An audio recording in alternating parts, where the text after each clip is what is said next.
Bonjour à tous, très heureuse de pouvoir faire cette deuxième vidéo aujourd'hui. Voilà, vous avez été quand même assez nombreux à voir la première, un petit peu plus de 2000 je crois, donc c'est chouette. J'espère que ça aura aidé beaucoup d'entre vous.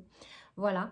J'avais proposé de poser des questions auxquelles je pourrais répondre sur une prochaine vidéo et donc j'ai donc reçu des questions, donc je suis très contente.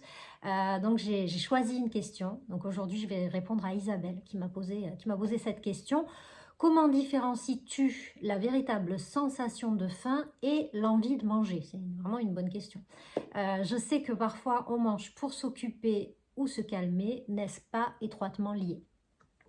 Alors oui Isabelle, effectivement, tout ça est étroitement lié par rapport à différents mécanismes en fait, hein, que j'expliquerai voilà, plus dans le détail au cours d'une prochaine vidéo.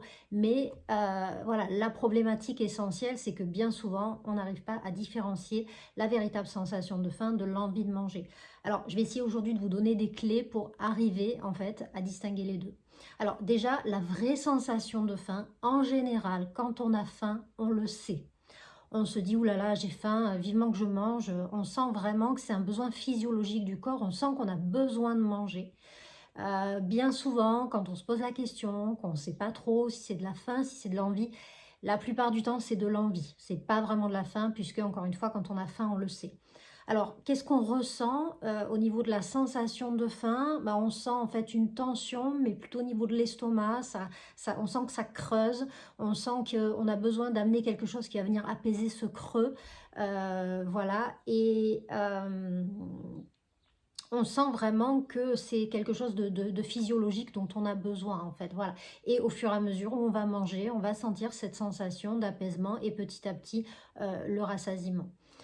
L'envie de manger, déjà, on peut avoir envie de manger à un moment qui est assez proche même du repas précédent. Donc déjà, on se dit: «Tiens, c'est bizarre, pourquoi j'ai envie de manger là alors que, j'ai mangé il y a pas si longtemps?» Donc voilà, ça nous indique que c'est sûrement pas une vraie sensation de faim et souvent, l'envie de manger, elle est plus au niveau, en fait, au niveau de la bouche, au niveau, en fait, plus buccal qu'au niveau de l'estomac. On a besoin en fait de s'apaiser avec quelque chose qu'on va plutôt ressentir au niveau du goût, au niveau, ça renvoie un petit peu hein, à la succion du nouveau-né, à l'effet du doudou, qui va à la sucette en fait, hein, qui va vraiment venir le rassurer.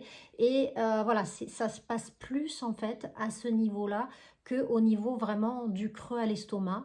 Euh, Qu'est-ce qui se passe au niveau de l'estomac quand on a une envie de manger? C'est plus une sensation vraiment de vide en fait, où on a l'impression un peu d'un puits sans fond. Voilà. Souvent, on a l'impression qu'en fait, on a beau manger, cette envie de manger qui se situe au niveau de la bouche, elle est toujours présente, et au niveau de l'estomac, on a comme l'impression d'avoir en fait un puits sans fond. Voilà, on a du mal à sentir le moment jusqu'au moment où on sent vraiment que c'est plein et on n'est vraiment pas bien par rapport à ça. Voilà.